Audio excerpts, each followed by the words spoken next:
friends, welcome to Anima Upadhyay's Chemistry Lab videos.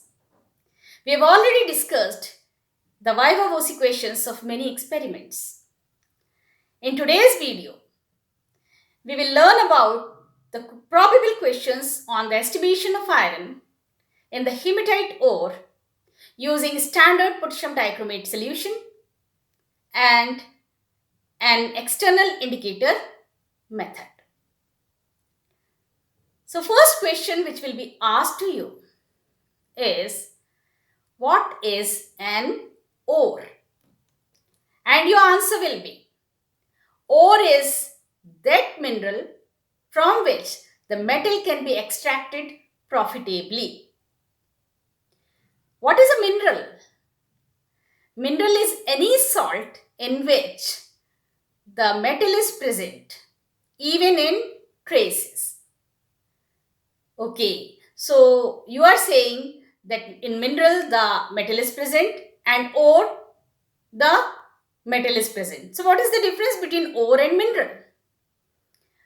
The ore is one mineral from which the metal can be extracted. So the percentage of metal is high in an ore.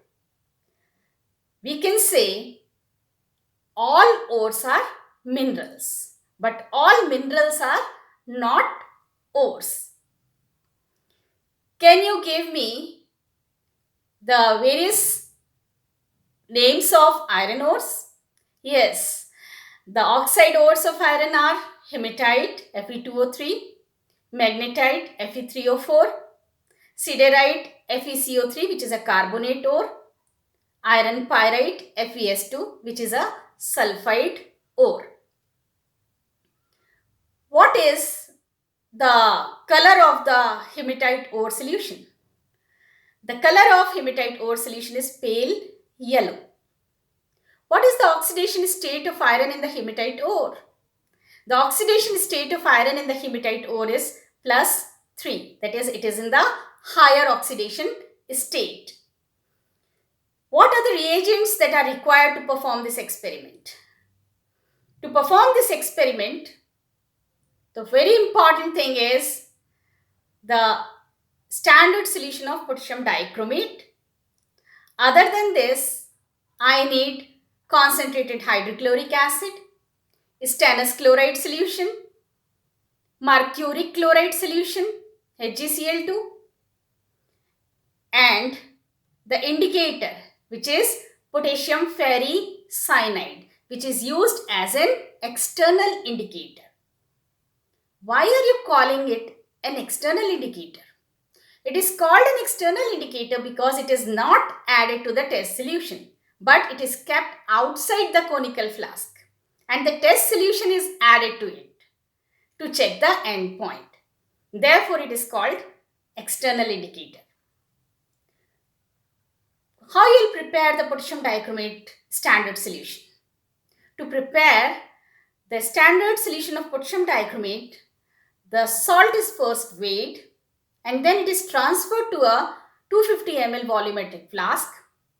Then small increments of distilled water is added to it to dissolve it. Once it is dissolved in distilled water, the water is added up to the mark and then it is mixed to make the solution homogeneous. And this standard solution is then filled in the burette.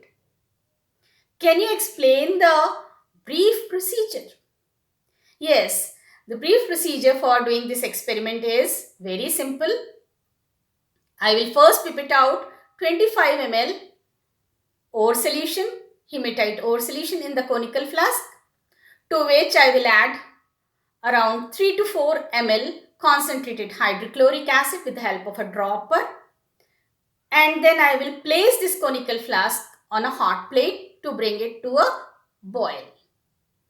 In the hot condition only, the color I will check that it has changed from pale yellow to deep yellow. At this stage, I will remove the conical flask from the hot plate and add stannous chloride in the hot condition only, dropwise. And when the color is cleared, that means the solution becomes colorless, I will stop adding the stannous chloride solution. Then I will cool the conical flask under the tap water, and then I will add mercuric chloride from the burette, around 3 ml, and the white precipitate will be formed in the conical flask.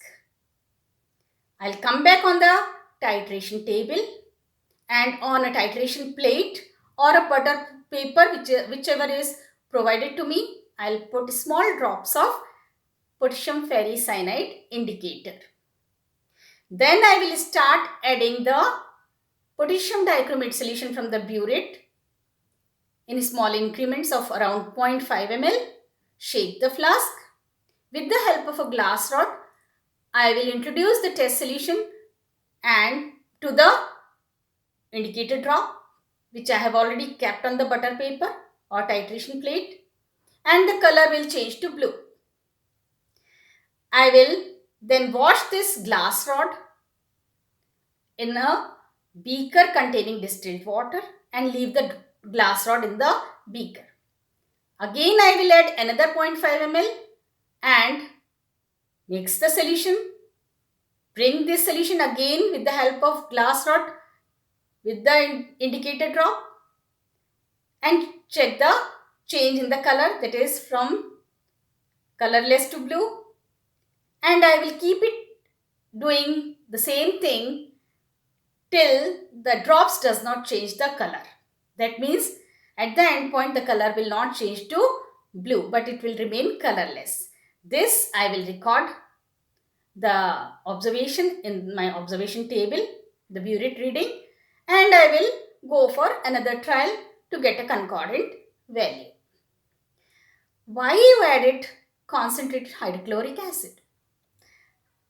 Because the iron in the hematite ore solution is +3 and I cannot titrate +3 with potassium dichromate because potassium dichromate solution is an oxidizing agent. So already the iron is in the oxidized state.